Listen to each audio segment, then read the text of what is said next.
Bonjour à tous, bienvenue pour ce nouveau podcast, nouvelle édition de notre série de podcasts autour de la Coupe du Monde de rugby. Ça sera la dernière où on va parler de l'équipe de France, puisque comme vous le savez, l'équipe de France est sortie de la compétition ce dimanche en quart de finale face au Pays de Galles. On va revenir aussi sur les trois autres quarts et se projeter un petit peu vers les demi. Mais je pense que on va quand même faire un gros morceau du podcast autour du 15 de France. Le 15 de France éliminé donc contre le Pays de Galles au bout d'un scénario vraiment cruel, un match auquel on s'attendait pas, vraiment un scénario particulier. On avait décrit la France comme un outsider, et encore quand je dis outsider, c'est plutôt positif, hein, puisqu'on voyait même pire, c'est-à-dire une équipe de France 9e mondiale, bien loin du niveau qu'on attendait du 15 du Poireau, qui est la deuxième équipe, deuxième meilleure équipe au monde d'après le classement World Rugby, qui sort toujours d'un grand chelem 2019 dans le tournoi Destination. Euh, voilà, c'était une affiche en théorie déséquilibrée, mais pourtant ça a été tout l'inverse. On a vu un 15 de France complètement dominateur dans le début de match, une entame à laquelle on ne s'attendait pas. On a assez tôt le premier essai qui vient de Sébastien Vahamaina à l'issue d'un temps fort bien géré, où on choisit d'aller en touche sur une pénalité qu'on aurait pu éventuellement taper. Le groupe est pénétrant. En deux temps de jeu, on envoie les gros et c'est Sébastien Vahamaina qui résiste de manière assez incroyable à deux charges adverses, dont une d'Alun Wyn-Jones qui est un des meilleurs deuxième lignes au monde et qui finalement lui passe au-dessus pour inscrire le premier essai. Et tout de suite après, 8e minute de jeu, déjà le deuxième essai, une action qui part d'une relance depuis notre camp. C'est Vakatawa qui fait en premier la différence, puis Romain Ntamak qui fait le bon choix, il a deux côtés possibles, soit Médard, soit Dupont. Il fixe bien la défense jusqu'à donner au dernier moment à l'intérieur à Dupont. Et ensuite Dupont qui sert Olivon, qui fait encore une belle course pour aller planter le deuxième essai. Ce qui fait qu'on se retrouve à 12-0 après seulement 8 minutes de jeu, avec comme seul bémol finalement la transformation du premier essai que Romain Ntamak a manqué, il a buté sur le poteau. Sauf que déjà premier bémol, premier signe négatif, à la 12e minute, où on repart, on essaye de reconstruire une attaque depuis notre camp, et Guillaume Guirado échappe un ballon sur un plaquage, ça revient sur le troisième ligne Wainwright, qui court tout droit à l'essai. Voilà, une course de 35 mètres où le rideau français n'était pas en position de défendre.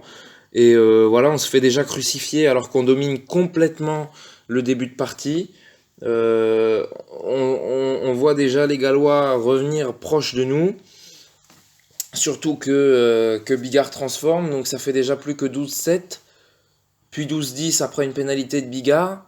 Et donc à la moitié de la première mi-temps, les efforts sont pas du tout, sont pas, enfin pas du tout. Si, ils sont récompensés, mais pas autant que ce qui devrait être. On a des Gallois qui sont déjà plus réalistes que les Français. Alors que dans tous les compartiments du jeu, franchement, il n'y avait pas photo quoi. En fin de première mi-temps, de nouveau, la domination française est récompensée par un très bel essai. De nouveau, on l'avait dit dans le podcast précédent en présentant ce match, là où les Bleus pouvaient faire la différence, c'est sur la vitesse des trois quarts et sur le talent intrinsèque des trois quarts. Au niveau de l'animation offensive, déjà la charnière du point Ntamak, et puis Penaud, Vakatawa, Fickou, UG.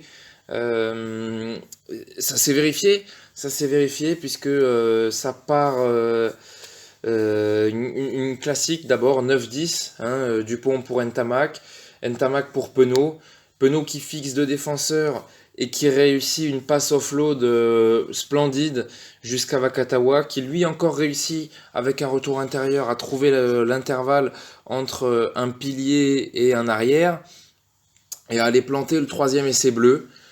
Donc 19-10 à la mi-temps, pas grand-chose à dire. Quelques occasions laissées en route quand même. Une pénalité de Ntamak encore juste avant la pause qui finit encore une fois sa course sur le poteau.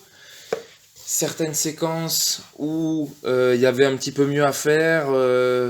Y en a une qui est gâchée de mémoire par une faute de Poirot dans un regroupement sur un déblayage. Voilà, ce genre de choses, ce genre de petits aléas, des pénalités qu'on prend pas et qui vont pas au bout, des pénalités qu'on prend qui sont pas transformées. Voilà. Mais globalement, dans l'ensemble, première mi-temps complètement dominée par les Français. Le début de deuxième mi-temps, encore une fois intéressant. L'initiative, elle est pour la France. Sauf qu'il y a un manque de réalisme. Et puis, il y a cette séquence, relativement tôt dans la première mi-temps. Où on a une pénalité qu'on peut tenter pour reprendre encore plus de marge. On choisit d'aller en touche.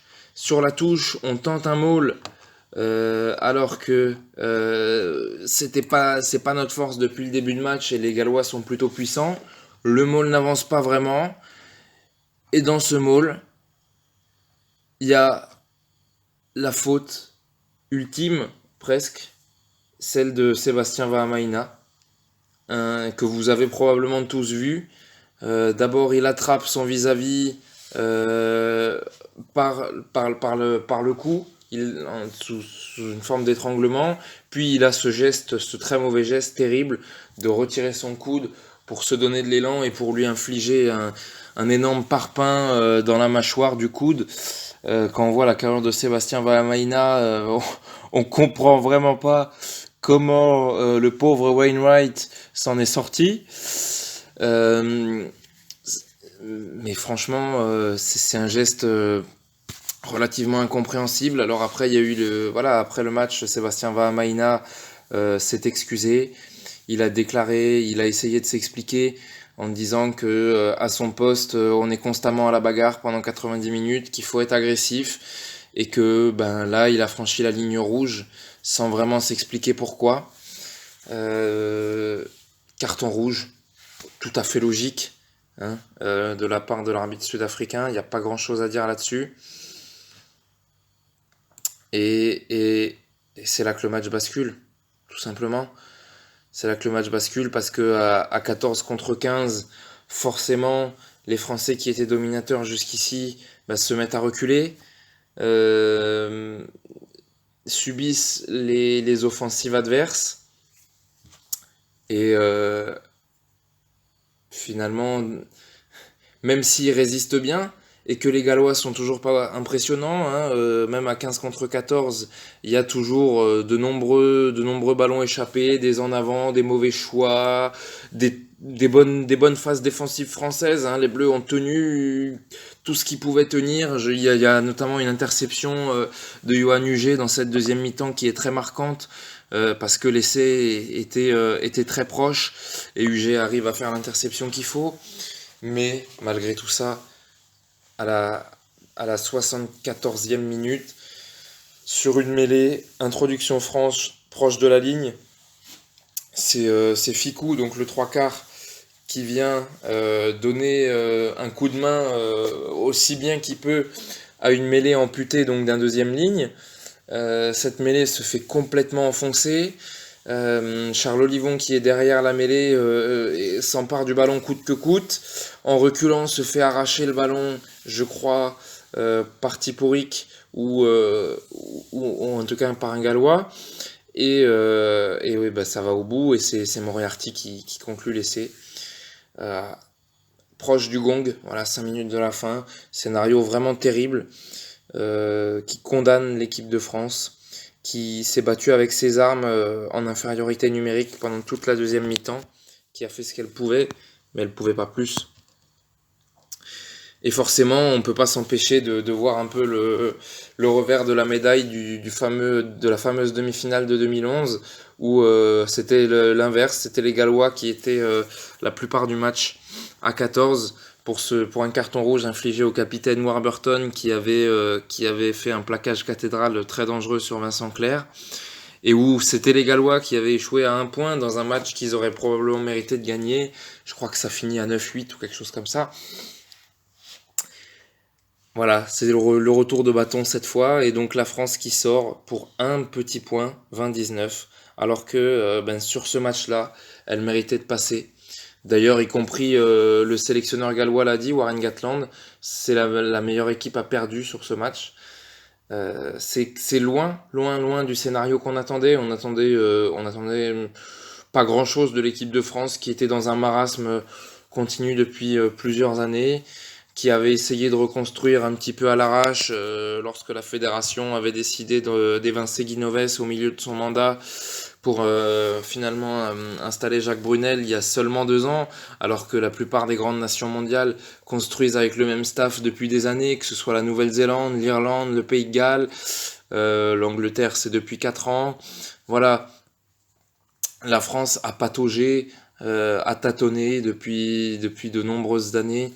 Je suis assez d'accord avec le Raphaël Poulain qui dans son podcast a dit que ce match-là et cette bonne prestation, euh, c'est un peu un arbre qui cache la forêt. J'espère que maintenant on va pouvoir en sortir de cette forêt. Je pense que ça peut aussi être un acte fondateur, malgré le dénouement terrible. Ça peut être un acte fondateur. Il va y avoir un renouvellement de génération. Guillaume Guirado, Louis Picamol, Maxime Médard, Sébastien Vahamaina aussi a déclaré qu'il arrêtait sa carrière là-dessus, ce qui est quand même très triste. De manière générale, il y a beaucoup de cadres qui vont s'en aller. On va petit à petit faire la place à une nouvelle génération. Il y a celle qui est déjà en place, c'est Antoine Dupont, c'est Damien Penaud, c'est Romain Ntamak, Kamisha aussi, Grégory Aldrit. Voilà, tous ces jeunes joueurs qui ont déjà pris le pouvoir en équipe de France et qui ont montré déjà de magnifiques choses et qui ont un talent hors norme. Et puis il y a aussi la génération qui va les rejoindre petit à petit, celle des doubles champions du monde U20 en titre. Il faut pas négliger ça. On a vraiment une fantastique génération qui arrive. La prochaine Coupe du Monde dans 4 ans, ça sera à domicile, ça sera en France. Il faut maintenant se tourner vers ce rendez-vous. Il faut essayer de garder cette note d'optimisme qu'on a vu dans ce match. Malgré tout ce qui a été de mauvais jusqu'à présent, on peut se dire que la France est à sa place sur cette Coupe du Monde 2019, que vu les mois et les années passées, ça aurait été un peu un vol finalement de battre le Pays de Galles sur ce match-là pour arriver en demi. Il y a aussi l'autre vision des choses qui est de se dire que finalement, malgré tout, on a été présent le jour J, le match où il fallait être présent. Ça n'a pas payé, c'est triste, mais il y a beaucoup de positifs, je trouve, à retirer de ce match. Parce que évidemment, si on avait joué à 15 contre 15 jusqu'au bout, on aurait probablement gagné. Et encore une fois, ça servira d'expérience pour l'avenir. Il y a Fabien Galtier qui va reprendre la succession de Jacques Brunel, qui a intégré le staff juste pour cette Coupe du Monde. Rien que sur les quelques semaines où Galtier notamment, mais aussi Labitte, etc., ont intégré le staff, on a vu des améliorations. On voit du rugby, quoi. Sur ce quart de finale, on a vu du rugby. Ça joue chez les 3/4. On a essayé de mettre en place cette rush défense qui a fait le succès justement des Gallois, qui est le symbole d'un rugby de mouvement où on va essayer de chercher l'adversaire, de lui mettre la pression, de mettre de la vitesse dès qu'on récupère le ballon. Voilà, c'est ça qu'on veut revoir maintenant sur les prochains mois, en espérant revoir cette équipe de France plus haut que ce qu'elle a pu réaliser jusqu'à présent. Pour ce qui concerne les Gallois, je l'ai déjà dit, j'ai été très déçu par cette équipe. Individuellement, il y a des joueurs qui ont déçu. Je pense évidemment à Dan Bigard, l'ouvreur, qu'on avait déjà ciblé en préambule, puisqu'il a subi 2 commotions en phase de poule. À mon avis, il n'était pas complètement remis, même s'il a été efficace dans l'exercice du but. Il y a quand même quelques hicks dans son organisation du jeu, dans dans ses choix de relance, de dégagement, etc. Il y a eu quelques erreurs. Et aussi son partenaire de charnière, Davis, qui avait été si décisif face aux Australiens et qui là finalement a pas été transcendant non plus. Et puis collectivement, voilà, on n'a pas été vraiment mis en danger par les Gallois, qui n'ont pas été à leur niveau. Voilà, tout simplement. Ils n'ont pas été à leur niveau et il faut espérer pour eux qu'ils retrouvent rapidement ce niveau. Parce qu'en demi-finale, il va falloir se farcir l'Afrique du Sud. Donc encore un cran au-dessus. Les Sud-Africains qui se sont défaits des Japonais dans un match auquel on va venir tout de suite pour passer, pour tourner la page France-Galles.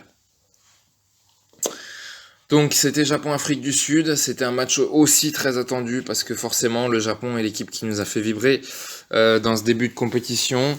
L'Afrique du Sud est une équipe qui est parmi les favorites au titre mondial. Et à l'arrivée, on a eu un petit peu le scénario auquel on pouvait s'attendre, avec des Japonais très très volontaires dans le début de match qui ont tenté de relancer depuis leur camp, qui n'ont pas hésité à mettre de la vitesse, etc., etc. Mais il y a eu des erreurs techniques. Voilà, il y a eu des petites approximations qui, à ce niveau-là, coûtent cher. Et sur la première mêlée, à l'inverse, les Sud-Africains, eux, ont été efficaces, très très dominateurs en mêlée. Ils ont enfoncé le 8 de devant des Brave Blossoms. En une passe, on a envoyé l'ailier Mapimpi qui alors lui a réalisé un superbe numéro pour battre le demi d'ouverture et l'arrière japonais au duel et finir l'action pour dès le début de match donner l'avantage aux Springboks alors que les Japonais avaient tenté des choses. La suite a été plus équilibrée, en conquête notamment. On a vu une mêlée japonaise qui a fini par se mettre dedans, qui a profité aussi d'un carton jaune infligé à Antawarira pour faire jeu égal avec les Sud-Africains. Revenir à 3-3 par l'intermédiaire de Tamura. Et à 5-3 par l'intermédiaire de Tamura. Et d'ailleurs, c'est sur ce score que s'est achevée la première mi-temps. Donc voilà, les Japonais étaient encore dans le coup. Il y a eu de nombreuses fautes de main des Boks, alors qu'ils avaient parfois de belles occasions. Il y a eu un essai dans les arrêts de jeu de la première mi-temps, inscrit par les Sud-Africains, par Duh Allende, qui lui a été refusé de manière un petit peu controversée, on va dire, parce que l'arbitre estime qu'il se relève alors qu'il est tenu, ce qu'il n'a pas le droit, mais quand on voit les images, il semble pas vraiment être tenu par les défenseurs, et donc on peut déjà estimer que cet essai-là aurait dû donner un peu plus de marge aux Sud-Africains. Quoi qu'il en soit, en deuxième mi-temps, les Boks ont carrément repris le dessus, surtout par leur mêlée. Le staff avait fait le choix de mettre sur le banc, laissez-moi compter, 6 avants sur les 8 remplaçants. Choix osé, on va dire, mais carrément payant, puisqu'ils ont, avec cet apport de fraîcheur chez les avants, ils ont complètement enfoncé les avants japonais.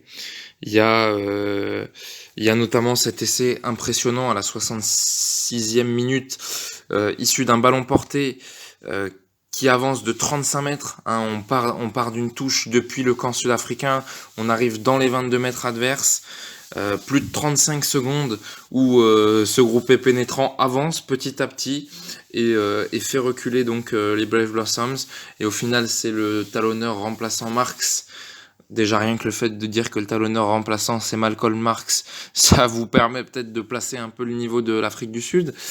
Donc c'est Marks qui transmet à De Klerk, qui la donne le large aux Sud-Africains, 21-3, et un dernier essai de Mapimpi quelques minutes plus tard, tout en vitesse, qui tue définitivement les espoirs japonais 26-3 dans une deuxième mi-temps à sens unique, alors qu'en première mi-temps, les Japonais avaient pu rivaliser. On a vu toute la force de cette équipe d'Afrique du Sud, notamment chez les avants et aussi chez les arrières, avec les deux ailiers Mapimpi et Colby, qui seront probablement dans la discussion quand il faudra nommer le meilleur 15 le 15 majeur, on va dire, de la Coupe du Monde. Je pense que Colby et Mapimpi seront prétendants sur les ailes. Donc Afrique du Sud, Pays de Galles, ça sera la première demi-finale. L'Afrique du Sud part favorite, notamment par rapport à ce qu'on a vu du Pays de Galles face aux Français. Probablement qu'ils referont pas les mêmes erreurs deux fois, mais enfin... Bon, l'Afrique du Sud paraît au-dessus quand même. On peut toujours dire que sur un match, tout est possible. On n'attendait pas la France à ce niveau. Peut-être que les Gallois vont nous surprendre à leur tour et mettre en danger cette équipe des Springboks qui ont quand même commis pas mal d'erreurs techniques, ballon en main, sur leur quart de finale. Donc voilà, c'est peut-être la faille que va pouvoir exploiter ce 15 du Poireau qui a l'habitude de mettre en place une rush défense agressive sur le porteur et qui pourra donc forcer ses erreurs adverses. C'est peut-être là-dessus que les Gallois vont pouvoir tirer leur épingle du jeu, mais avantage Afrique du Sud. La deuxième demi-finale, on l'attend peut-être encore plus, c'est Angleterre-Nouvelle-Zélande. On va commencer par Angleterre-Australie en termes de quart de finale, avec un score sans appel qui reflète pas forcément l'entièreté du match. J'ai vu beaucoup de commentaires dans la presse qui laissaient entendre que le 15 de la Rose avait complètement démonté les Wallabies. Ça s'est pas tout à fait passé comme ça.